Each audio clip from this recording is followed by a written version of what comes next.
Let's welcome Mrs Malathi Muthukumaraswamy. வணக்கம். வணக்கம். எப்படி இருக்கீங்க? நல்லா இருக்கேன்.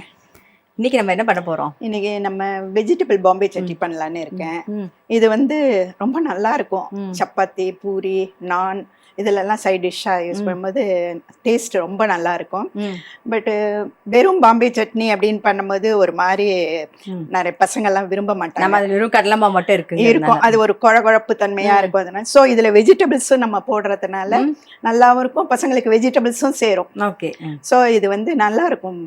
எஸ்பெஷலி பூரி அண்ட் சப்பாத்திக்கு ரொம்ப டேஸ்டா இருக்கும். செம்ம சைட் டிஷ் தான். இப்போ நாம வந்து அதுக்கு தேவையான பொருள் என்னென்னு பாத்திரலாம். ஓகேவா? வெஜிடபிள் பாம்பே சட்னி செய்யறதுக்கு தேவையான பொருள் என்னென்னு பாத்திரலாம் வாங்க. வெஜிடபிள் பாம்பே சட்னி செய்ய தேவையான பொருட்கள்: கடலை மாவு 1 கப், நறுக்கிய வெங்காயம் 1, நறுக்கிய பீன்ஸ் 4, பட்டாணி 1/4 கப், நறுக்கிய கேரட் 1/4 கப், நறுக்கிய கோஸ் 1/4 கப், நறுக்கிய தக்காளி 1, நறுக்கிய இஞ்சி 1 டேபிள் ஸ்பூன், கொத்தமல்லி தேவையான அளவு, சீரகம் 1/2 டீஸ்பூன், மஞ்சள் பொடி 1/4 டீஸ்பூன், கடுகு 1 டீஸ்பூன், உளுத்தம்பருப்பு 1 டீஸ்பூன், கடலைப்பருப்பு 1 டீஸ்பூன், பெருங்காயம் 1/2 டீஸ்பூன், உப்பு தேவையான அளவு, எண்ணெய் தேவையான அளவு, கருவேப்பிலை சிறிதளவு, பச்சை மிளகாய் 4, எலுமிச்சம்பழம் juice 2 table spoon. Vegetable Bombay chutney செய்யறதுக்கு தேவையான பொருள் என்னென்னு பார்த்தாச்சு. இப்போ எப்படி பண்ணுறதுன்னு தான் நம்ம பார்க்க போகிறோம். அதுக்கு முன்னாடி நீங்கள் உங்களை பற்றி சொல்லுங்கள், நீங்கள் என்ன பண்ணுறீங்க அப்படின்னு சொல்லிட்டு. ஹோம் மேக்கர் தான். வீட்டில் எனக்கு பொழுதுபோக்கு குக்கிங் ரொம்ப பிடிக்கும். விதவிதமாக செஞ்சு பார்ப்பேன். எல்லா குழந்தைங்களுக்கு என்னெல்லாம் பிடிக்கும் அதெல்லாம் பார்த்து செய்யறது எனக்கு ரொம்ப பிடிக்கிற விஷயம். Okay okay.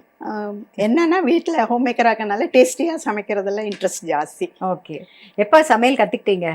அது ஆஃப்டர் மேரேஜ் தான். சரி, இப்போ நமக்கு கடாய் நல்லா காஞ்சிருச்சு, தாளிச்சுன்னு அப்படியே ஒன்றுனா நம்ம பேசலாம். ஸ்பூன். இப்போ கடாய் நல்லா சூடாகிடுத்து. 1 டீஸ்பூன் எண்ணெய் விட்டுருக்கோம். 2 டீஸ்பூன், 2.5 டீஸ்பூன் எண்ணெய் காஞ்சிருச்சு. கடுகு கொஞ்சமாக போட்டுருங்க. கடுகு, உளுத்தம்பருப்பு, கடலைப்பருப்பு, சீரகம்,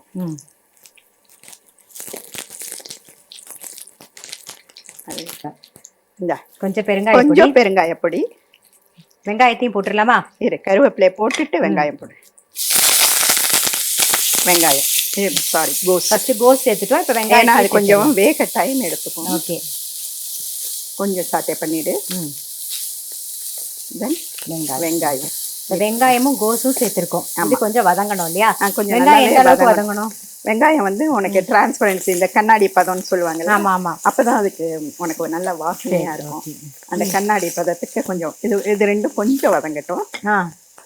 அதுக்கப்புறம் பீன்ஸ் போடலாம்.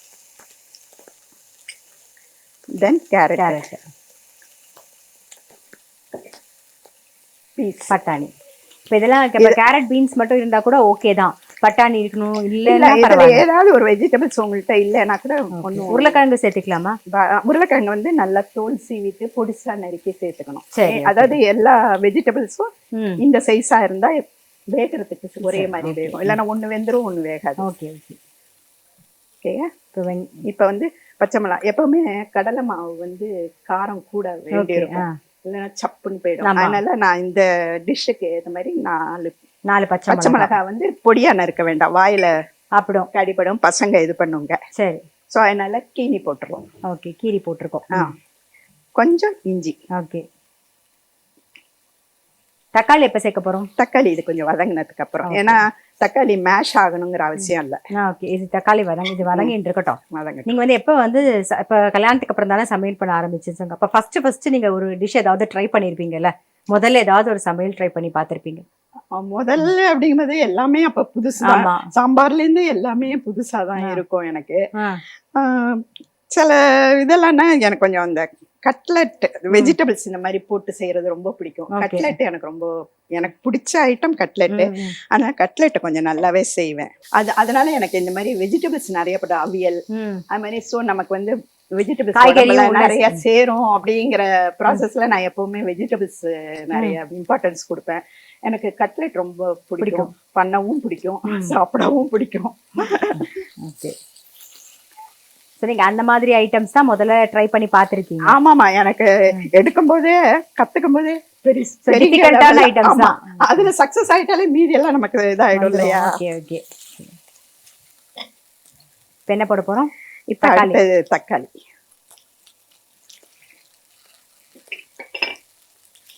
இப்போ நீங்க பண்றதுலயே ஒரு ஸ்பெஷலா ஒரு டிஷ் அப்படின்னு இருக்கும் இல்லையா? அது அந்த மாதிரி ஏதாவது ஒரு சிக்னேச்சர் டிஷ்னு இருக்கும் இல்லையா? இப்போ உங்க அம்மாக்குன்னு எடுத்துக்கிட்டா அது வேற டிஷ்ஷா இருக்கும், இப்போ உங்களுக்குன்னு எடுத்துக்கிட்டா வேற இருக்கும் இல்லையா? அந்த மாதிரி ஏதாவது?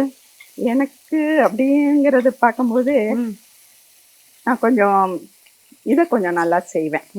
பிட்லை பிட்லை எல்லா கத்திரிக்காய் பிட்லை, பாவக்காய், நமக்கு சொரைக்காய் இதெல்லாம் அது மாதிரி ரசம் வாங்கின்னு நம்ம செய்வோம். ரசம் வாங்கிங்கிறது நிறைய பேருக்கு தெரியாது அது என்ன ரசம் வாங்கின்னு. கூட்டு டைப். பட் வந்து அந்த கூட்டு டைப்ல வந்து நம்ம சாமான்லாம் வறுத்து இது மாதிரி இந்த நிறைய பேர் கேக்குறது என்னன்னா சாம்பாருக்கும் ரசம் வாங்கிக்கும் வித்தியாசம் என்ன, பிட்லைக்கும் வித்தியாசம் என்னன்னு கேட்பாங்க. பட் அரைக்கிற ஐட்டம்ஸ் கிட்டத்தட்ட ஒரே மாதிரிதான் இருக்கும். பட் அதுல வந்து 1-2 வேரியேஷன் இருக்கும். சில இது போடுவோம், போட மாட்டோம், அது மாதிரி இருக்கும். அந்த மாதிரி இருக்கிற இதுல வந்து ரொம்ப பிட்லைங்கிறது ரொம்ப நல்லாவும் இருக்கும். நமக்கு இருக்குமா கூட்டு போடுறோம். கூட்டு அப்படின்னாக்கா தேங்காவை பச்சை அரைச்சிருவோம். இப்ப பிட்லைங்கும் போது அது லேசா வறுத்து போடுவோம். அதுல டேஸ்ட் டிஃபர் ஆகும் இல்லையா உனக்கு? இப்ப வந்து நம்ம வந்து இதுக்கு இந்த வெஜிடபிளுக்கு தேவையான உப்பை மட்டும் போட்டா போதும். சரி, ஓகே. ஏன்னா நம்ம அடுத்தது கடலை மாவு கரைக்கும் போது அதுல கொஞ்சம் உப்பு போடுவோம். சரி, ஓகே. சோ அதனால கேர்ஃபுல்லா உப்பு போட்டுக்கணும். அதுல போட்டோங்கிறதே இருக்கக்கூடாது. மிக்ஸ் பண்ணிட்டு இப்ப தண்ணி சேர்த்துக்கலாமா? இப்ப வந்து தண்ணி வந்து வேகறதுக்கு வெஜிடபிள் எல்லாம் வேகணும் இல்லையா உங்களுக்கு? போதும், கொஞ்சமா இருந்தா போதும், வெந்துடும். இது ஒரு லிட்டு போட்டு மூடிட்டா சீக்கிரம் வந்துடும். Okay okay. இப்போ மூடி வச்சிருவோம்.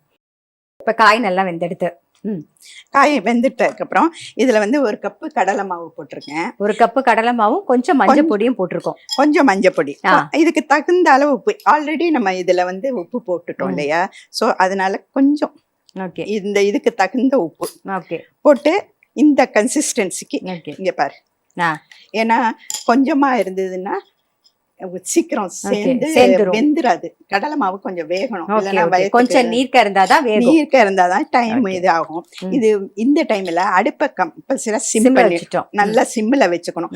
நம்ம விடும்போது சட்டுன்னு சேர்ந்துடக்கூடாது. அதனால நிதானமா வேகணுங்கிறதுனால அதை வச்சுக்கணும். கிளறிக்கிட்டே விடணும். சேர்ந்து ஒரு கொதி, அவ்வளவுதான். அதாவது அந்த கன்சிஸ்டன்சி வரும்போது சொல்றேன். இப்ப பெருசா வச்சுக்கலாமா? இப்ப வச்சுக்கலாம். நம்ம கலரிட்டே இருக்கணும். ஏன்னா இது கொஞ்சம் அரிசி மாவு கடலை மாவுக்கெல்லாம் டக்குன்னு வந்து ஒன்னா சேர்ந்து வந்துரும். சரி, இப்ப பாரு எவ்வளவு குயிக்கா சேர்ந்துருச்சு இல்ல?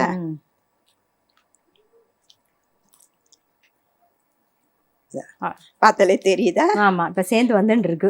சேர்ந்துருக்கு. அந்த கன்சிஸ்டன்சி வந்த உடனே நிறுத்திடலாம். நிறுத்திட்டு லைம் புழியணும். பாத்தீங்களா, நம்ம தண்ணியா கரைச்சி விட்ட இது இப்ப எப்படி சீக்கிரம் சேர்ந்துருச்சுன்னு. இந்த கன்சிஸ்டன்சில இருக்கும்போது தான் நம்ம சப்பாத்தியோ இதுவோ எடுத்து சாப்பிடறதுக்கு வசதியா இருக்கும். ஓகே. அந்த கடலை மாவோட பச்சை வாசனை போகணும், நல்லா கொதிக்கணும், வெந்துருவும் இருக்கணும். ஓகே. இப்ப இந்த டைம்ல நம்ம லைம் ஜூஸ் ஒரு அடுப்பு ஆஃப் பண்ணிட்டோம், பண்ணிட்டு தான் லைம் ஜூஸ் எல்லாம் போடணும். என்ன எப்பவுமே எல்லா இதுக்குமே இல்லைன்னா ஒரு கசப்பு வந்துடும். ஓகே. 1.5 ஸ்பூன் போட்டிருக்கேன். இது இந்த அளவு எல்லாமே இந்த ரெசிபிக்கானதான். Okay okay. கொஞ்சம் கொத்தமல்லி, அவ்வளவுதான். கொத்தமல்லியை கொஞ்சம் நல்லா போட்டீங்கன்னா வாசனையா இருக்கும். இது போட்ட உடனே டிரான்ஸ்ஃபர் பண்ணிடுங்க இந்த சர்விங் டிஷ்ஷுக்கு. இதுலயே வச்சிருவாங்க சில பேர். வச்சுட்டா இறுகிடும், இந்த சூட்டுக்கு வந்து இறுகிடும். இறுகிட்டு என்ன ஆகுனா கட்டி கட்டியா ஆயிடும். அப்புறம் டோக்கலா மாதிரி இருக்கும். ஓகே. இப்போ வந்து நம்மளுடைய வெஜிடபிள் பாம்பே சட்னி ரெடி. இதை இப்போ நம்ம பிளேட்டிங் பண்ணிடுவோம்.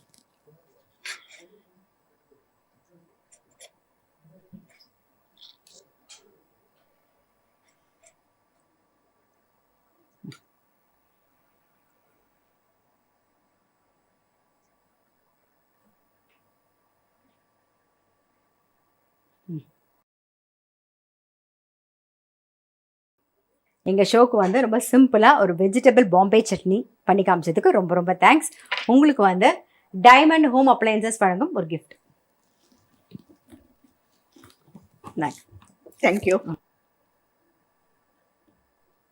வெஜிடபிள் பாம்பே சட்னி நல்லா இருக்கும், குழந்தைங்களுக்கெல்லாம் ரொம்ப பிடிக்கும். இந்த ஆப்பர்ச்சுனிட்டி கொடுத்த ஜெயா டிவிக்கு தேங்க்யூ ஸோ மச்.